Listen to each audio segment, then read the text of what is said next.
అదిరన్ సంచ మహేశ్వరం కి అతి సమీపంలో హెచ్ఎండిఏ అప్రూవ్డ్ విల్లా ప్లాట్లు ఈఎంఐ మరియు బ్యాంక్ లోన్ సౌకర్యం అందుబాటులో. బంగారం వెండి రెక్కలు వచ్చినట్లే ఎగిరిపోతా ఉన్నాయి. కొంచెం బంగారం రేటు తగ్గిందనుకుంటే వెండి ఏకంగా 20,000 దాకా పెరిగిపోయింది కేజీకి.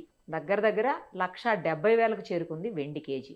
గత కొద్ది రోజులుగా అసలు వెండి బంగారం రెండు కూడా పెరుగుతూనే పోతున్నాయి. కొంతమంది ఏమో అసలు తగ్గే అవకాశమే లేదు, ఇది ఇంకా పెరిగిపోయి దివాళీ నాటికి బంగారము వెండి రెండు కూడా 2 లక్షల దాకా చేరుకునే అవకాశం ఉందని అంటున్నారు.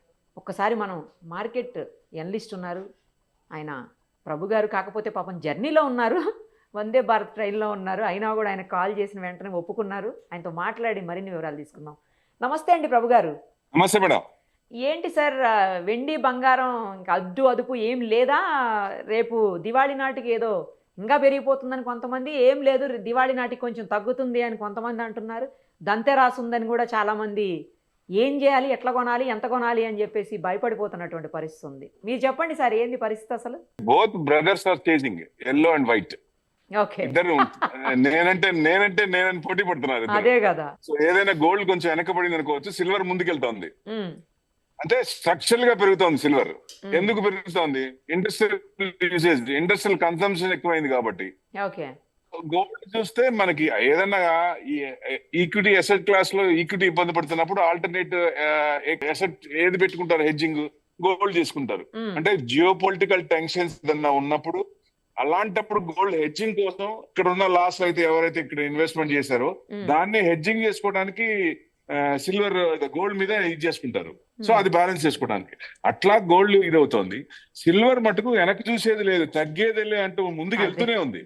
సో ఎందుకు పెరుగుతుందంటే విపరీతంగా మీరు ఏది చూసినా, ఏ ఎలక్ట్రానిక్ ఐటమ్ చూసినా silver they are using like anything. దాని వల్ల కన్సంప్షన్ పెరుగుతోంది. ఇప్పుడున్న కంపెనీస్ కే ఎంత అవసరమో అంతకే షార్టేజ్ ఉంది. ఇప్పుడు డిమాండ్ అండ్ సప్లై, డిమాండ్ ఎక్కువ ఉంది కాబట్టి సప్లై, మైనింగ్ తక్కువ ఉంది, సో ప్రొడక్షన్ తక్కువ ఉంది కాబట్టి అది తగ్గకుండా పోయే ఛాన్సెస్ ఎక్కువ కనబడుతున్నాయి. మరి దివాళీ నాటికి ఏమైనా తగ్గే అవకాశం ఉందని అంటున్నారు కొంతమంది, నిజమేనా సార్? అది బాగా పెరిగిందండి, 80,000 నుంచి పెరిగింది. ఇప్పుడు కొంతమంది ఏం చేస్తారు, ప్రాఫిట్ బుక్ చేసుకోవాలి కదా. ఏదైనా లెవెల్స్ ఏదైనా కొంచెం ఉంటే కొంచెం కిందగా ఒక 5%, 10% వచ్చే ఛాన్సులు ఉన్నాయి, కానీ విపరీతంగా తగ్గే ఛాన్స్ లేదు. గోల్డ్ కూడా అంతే, గోల్డ్ కూడా కొంచెం బాగా పెరిగింది కాబట్టి కొంచెం తగ్గే ఛాన్స్ ఉంది. ప్లస్ ఏదన్నా ఇప్పుడు అంటే చైనా ఎక్కువ చేసింది, ఎక్కువ వాళ్ళు కనుక అమ్మటం మొదలు పెడితే కొంచెం తగ్గే ఛాన్స్ ఉంటుంది. సిల్వర్ మటుకు వెనక్కి చూసే ఛాన్సే కనపడట్లా. కన్సంప్షన్ ఎక్కువ ఉంది కాబట్టి ఇంకా డిమాండ్ ఎక్కువ పెరుగుతోంది, ఇంకా పెరుగుతుంది. అంటే ఇప్పుడున్న కంపెనీకి ఎంత అవసరం అదే తక్కువ ఉంటే ఇక ఫ్యూచర్ లో నెక్స్ట్ 5 years కూడా పెట్టుకుంటే మనకి ఎంత ప్రొడక్షన్ కావాలో అది మరీ విపరీతంగా షార్టేజ్ ఉంది. సో దాని వల్ల ఏంటంటే డిమాండ్ అండ్ సప్లై, డిమాండ్ ఉంది కాబట్టి రేట్ అనేది ఇంకా పెరిగే ఛాన్సులు ఎక్కువ కనపడుతున్నాయి దాంట్లో. అసలు గోల్డ్ మైన్స్ లో గోల్డ్ అంతా కూడా షార్టేజ్ వచ్చేస్తుంది, స్కేర్సిటీ వస్తుంది, తగ్గిపోతుంది అని చెప్తున్నారు, నిజమేనా సార్ అది? గోల్డ్ కొంచెం షార్టేజ్ ఉండొచ్చు, అంటే మైనింగ్స్ మనకి తక్కువే కదా, ఒకటి మనకి ఎక్కువ లేవు కదా, మైనింగ్స్ లో కొంచెం తక్కువే ఉంది. సో దానివల్ల మెయిన్ అంటే షార్టేజ్ వల్ల పెరిగింది కాదు, కానీ ఇప్పుడు మామూలుగా రిటైల్ చూడండి, రిటైల్ ఫుట్ఫాల్స్ తగ్గింది, షాపుల్లో తగ్గింది. ఎవరు కొంటున్నారు? మీరు ఆడవాళ్ళకి ప్రీసియస్ మెటల్ అది, కానీ షాపుల్లో ఆడవాళ్ళే కనపడుతున్నారు. ఎందుకు కనపడుతున్నారు? ఉన్న మెటల్స్ ని, ఉన్న ఆర్నమెంట్స్ ని లేటెస్ట్ ఆర్నమెంట్స్ తో మార్చుకొని అదేమైనా బ్యాలెన్స్ ఉంటే పే చేసుకోవడానికి తప్ప ఫ్రెష్ గోల్డ్ కొనేవాళ్ళు పర్సెంటేజ్ తగ్గింది. ఏమో సార్, షాపుల్లో చూస్తే చాలా మంది కనపడుతున్నారు, మరి కొనడానికి వెళ్తున్నారో లేకపోతే చూడడానికి వెళ్తున్నారో తెలియదు కానీ. అదే నేను చెప్తున్నా, మీరు కొనే వాళ్ళే ఉన్నారు కానీ రీప్లేస్మెంట్ చేసుకొని చేసుకునే వాళ్ళు ఉన్నారు. అట్లా గోల్డ్ కి అయితేనేమో గ్లోబల్ అన్సర్టనిటీ, ఇప్పుడు హమాస్ యుద్ధం కానీ అలాంటివన్నీ కొంచెం సెటిల్ అయ్యేటట్టు ఉన్నాయి.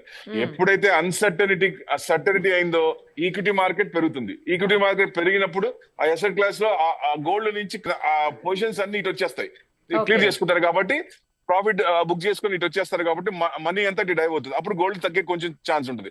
విపరీతంగా తగ్గుతుందా అంటే విపరీతంగా తగ్గే ఛాన్స్ లేదు. ఎందుకు అంటే అది సెంట్రల్ బ్యాంక్స్ ఎన్ని ఎక్కువ చేస్తున్నాయి కాబట్టి. చైనా కూడా ఇదివరకు అసలు ఎక్కువ చేసేది కాదు, అదేది విపరీతంగా చేస్తుంది China.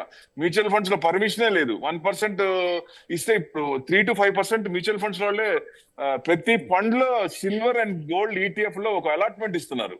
So that's the difference. Okay, ఏంటి సార్ 2030 నాటికి 3 లక్షల నుంచి 5 లక్షల దాకా చేరుకునే అవకాశం ఉంది బంగారం అంటున్నారు, నిజమేనా? అంటే ఎప్పుడైతే ఇక్కడ అన్సర్టనిటీ ఉందో అక్కడ ఆల్టర్నేట్ గా అది పెరిగే ఛాన్స్ ఉంటుంది, కానీ అది నిలబడదు. అన్సర్టనిటీ అంత సర్టనిటీకి వచ్చినప్పుడు అది కొంచెం తగ్గే ఛాన్స్ ఉంటుంది. అసలు అంటే ఎప్పుడన్నా బంగారం తగ్గడం పెరగటమే చూసాం కానీ తగ్గటం చూడలేదు కదా సార్. అంటే ఎప్పుడు చూసారు పెరగడం? ఈ సంవత్సరమే కదా, లాస్ట్ 4 ఇయర్స్ 3 ఇయర్స్ నుంచి కోవిడ్ తర్వాతే కదా. అంతకుముందు బంగారం మీద రిటర్న్స్ ఏ ఉన్నాయి. బంగారం ఈజ్ ఏ డెడ్ ఇన్వెస్ట్మెంట్. వాటి మీద ఇప్పుడు మనకి రేట్ కనపడుతుంది కాబట్టి మీకు ఎక్కువ పెరిగిపోయింది అనిపిస్తుంది. అంతకు ముందు గోల్డ్ అంత పర్సెంటేజ్ రిటర్న్స్ లేవు కదా. పెరగకపోతే ఓన్లీ డెడ్ ఇన్వెస్ట్మెంట్. అంటే కాన్స్టెంట్ గా స్థిరంగా ఉందేమో తప్పించి తగ్గటం అయితే జరగదు కదా గోల్డ్. ఎప్పుడు తగ్గడం జరగలే. అంటే ఎక్కువైంది కదా, యూసేజ్ ఎక్కువైంది, జనం ఎక్కువ అవుతున్నారు, పాపులేషన్ పెరుగుతోంది, అంటే గోల్డ్ యూసేజ్ పెరుగుద్ది కదా, యా యా ఆ రకంగా పెరుగుతోంది అట్లా. Plus okay. ఇప్పుడు in addition to that RBI central మనకి ఆర్బీఐ వరల్డ్ మొత్తం సెంట్రల్ బ్యాంక్స్ ఎలా ఉన్నాయి, వాళ్ళు కూడా ఎక్కువ చేస్తున్నారు, దానివల్ల ఎక్కువ పెరిగింది. వాళ్ళు కనుక రివర్స్ అయ్యి ఈక్విటీ మార్కెట్ ని కొంచెం బాగుంది మాట్లాడదాం అనుకున్నా అప్పుడు తగ్గే ఛాన్స్ ఉంటుంది. అట్లా దీనికి ముందుకు ఛాన్స్ కనపడట్లా ఎక్కడ, ఏ మాత్రం కొంచెం ఈ మంత్ కూడా కనపడట్లా. సో డెఫినెట్ గా ఇంకా పెరిగే ఛాన్స్లు ఎక్కువ కనపడుతున్నాయి. మీకు 5 years టార్గెట్ పెట్టుకున్న 2.5 వరకు వచ్చే ఛాన్స్ ఉందంటే the probable more to reach 2.5. Okay. So investment purpose లో అయితే వెయిట్ చేయడం బెటరా అండి, పెట్టేయచ్చా ఇప్పుడు? ఇన్వెస్ట్మెంట్ పర్పస్ అయితే గోల్డ్ లో పెట్టడం అనవసరం. ఎందుకంటే మీకు గోల్డ్ అవసరార్థం, యూసేజ్ కోసం ఎంత అవసరం. ఇప్పుడు సపోజ్ మీకన్నా 1 year టైం ఉంది, 1 year ఫంక్షన్ ఏదో మ్యారేజ్ ఏదో ఉంది అనుకోండి. 1 year లో మీరు ఏం చేస్తారు? గోల్డ్ ఫస్ట్ ప్రిఫరెన్స్ గోల్డ్ కి ఇస్తాం కాబట్టి అవును. షాపుల్లో 11 months స్కీమ్స్ ఉంటాయి. ఆ స్కీమ్స్ లో ఆ మంత్లీ ఎక్కువ చేసుకుంటే బెస్ట్, ఒకేసారి కొనకుండా. ఎందుకంటే కొంచెం తగ్గే ఛాన్స్, ఇప్పుడు యుద్ధాలన్నీ కొంచెం సమస్య పోతే గోల్డ్ కొంచెం తగ్గే ఛాన్స్ ఉంటుంది కాబట్టి మంత్లీ స్టాగర్డ్ మేనర్ లో ఇన్వెస్ట్మెంట్ తీసుకోవడం, బయింగ్ చేయడం బెస్ట్. అదే మీరు ఇన్వెస్ట్మెంట్ పరంగా అయితే సిల్వర్ లో కళ్ళు మూసుకొని తడిగుట్టేసుకొని పెట్టుకోవచ్చు, no doubt at all. Consumption పెరుగుతుంది కాబట్టి. ఎందుకంటే దాంట్లో కూడా కొంచెం ప్రాఫిట్ బుకింగ్ వస్తుంది, కానీ భయపడాల్సింది లేదంటా నేను. ఎక్కువ ఇదివరకు మనకి ఫస్ట్ టైం గోల్డ్ 75,000 ఆ రేంజ్ కి వచ్చిన సిల్వర్ 75,000 వచ్చినప్పుడు అప్పుడు గోల్డ్ కమోడిటీస్ లో ఉన్న పొజిషన్స్ బట్టి అప్పుడు పెరిగింది. కానీ ఇప్పుడు అట్లా కాదు. ఇప్పుడు స్ట్రక్చరల్ గా పెరుగుతోంది, కన్సంప్షన్ పెరుగుతోంది, ఎక్కువ ప్రొడక్షన్. ఇప్పుడు ఏ వస్తువు తీసుకున్నా దానికి సిల్వర్ వాడుతున్నారు కాబట్టి సో డిమాండ్ పెరుగుతుంది కాబట్టి దానికంటే ఎల్లో మెటల్ కంటే వైట్ మెటలే నేను స్ట్రాంగ్ అని చూపిస్తోంది. Right, thank you sir.